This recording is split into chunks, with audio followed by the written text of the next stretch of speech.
But head football coach Jesse Burleson doesn't like to use the term bye week. To him, they're opportunity weeks, and I'll tell you why he calls them that in a second.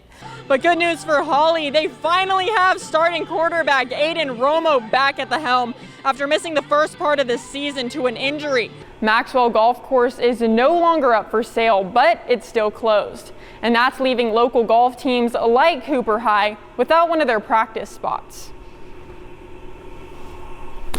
And as you know, Tyler, I was there in Wall last week, and I got to see that firsthand, and I can really see the theme of high risk means high reward this year for them. Well, here we are. We're only a couple of days away from the best time of the year, football season, and the ACU Wildcats will travel to Tulsa to kick off their week 1 of the regular season.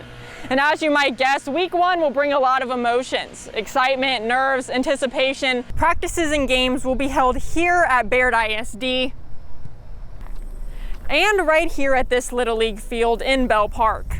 The Coca-Cola 600, the longest and one of the most grueling races on the NASCAR Cup Series calendar, will take center stage on Sunday. And at this point, you're probably wondering, what does a race all the way in North Carolina have to do with Abilene, Texas? Well, first of all, as you probably know, the Abilene community has a deep-rooted military culture. But this story hits closer to home.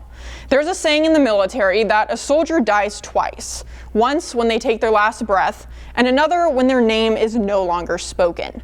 Back in 2008, an Abilene man, Sergeant Ruben Marcus Fernandez III, was killed while serving in the Army in Iraq. Since that day, his family made a promise to never let him die a second time.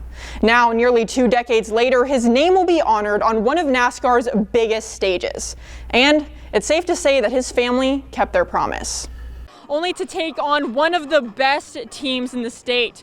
The Wallhawks are undefeated, #2 in Texas, and they're coming off of 3 straight wins on the road, are spending one final week in their jerseys. And this time, it's more than just about a game. Well, here we go again. The Rams are charging into the Super Regionals like they own the place, because lately they kind of do. But they are more excited than they are nervous because they've seen Texas Lutheran not too long ago. And their game plan? Make them earn it. I'm Tori Garcia. ACU's men's tennis coach Juan Nunez is from Torreon, Mexico. But if you ask him where he's from, he'll say Abilene because of the impact this city, this university, and these tennis courts have had on his life. Good, stick with it. Good. For Juan Nunez, tennis didn't start with lessons or a formal coach. It began on the sidelines, watching his dad compete in local tournaments in Mexico. If you lose, it's your fault. If you win, it's your fault. So it was kind of pretty, I guess, selfish to an extent, but I like that pressure, that responsibility of it's kind of on you. There's nobody else to blame. By 15, he left home to train at a tennis academy in Barcelona, Spain, that prepared him for the next chapter, college tennis in the United States. To see it as an option, right? Of, man, you can go to the U.S. and continue to play at a really high level while getting a world-class education was amazing. And when he visited ACU, it wasn't the facilities that stood out. It was the way Abilene made his family feel. Man, I'm interested in why are people so happy here? Why are people so calm here? Why are people so at such peace? And you can just feel it, and I could feel it from my coaches to my teammates, just how they live life differently than a lot of people, and that was intriguing to me. Nunez said his first year on the ACU tennis team in 2005 was tough, coming to a whole new place, a smaller city, and a different culture.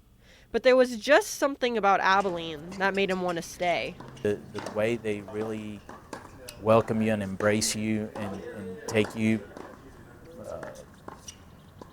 for who you are, wherever you are in your walk of life and your faith, it was really different. Like I said, almost scary at times, but you can't help but notice that it's a good different.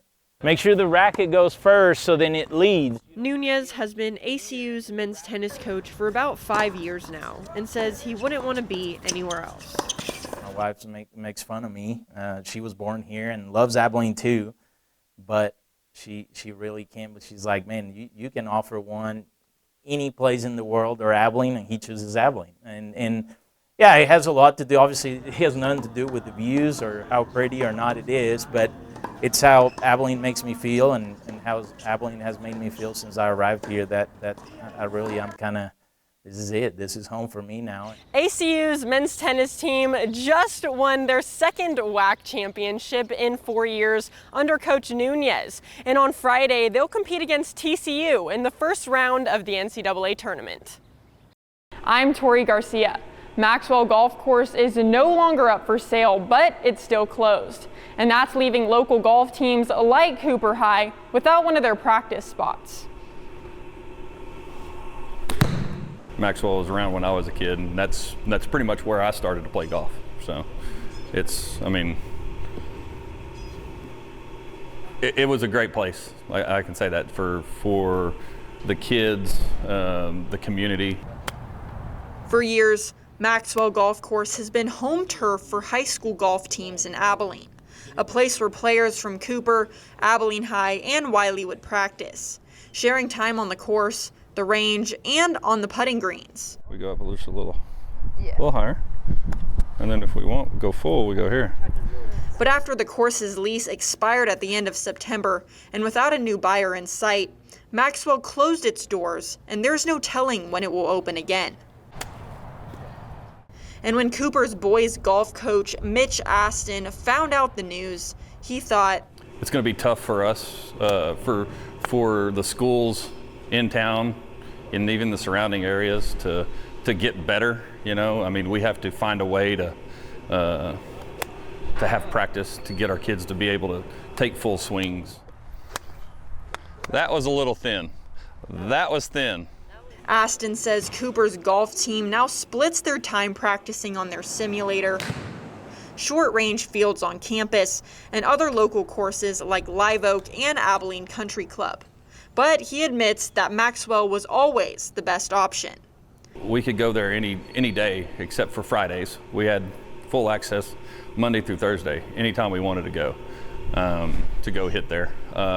It is also for the summertime for kids that aren't members of the country club or members of Shady or members of Live Oak or just doesn't have the funds to pay for the rounds of golf from there. It was cheaper to go to Maxwell, and the kids would have better access at their turn there. During the Abilene City Council meeting last week, the city said it will start actively looking for management companies to make sure that all golfers will have somewhere to go. The kids miss just going out there and be able to hit range balls all day if they wanted to. The city says they'll continue to mow and water the greens to avoid long-term impacts.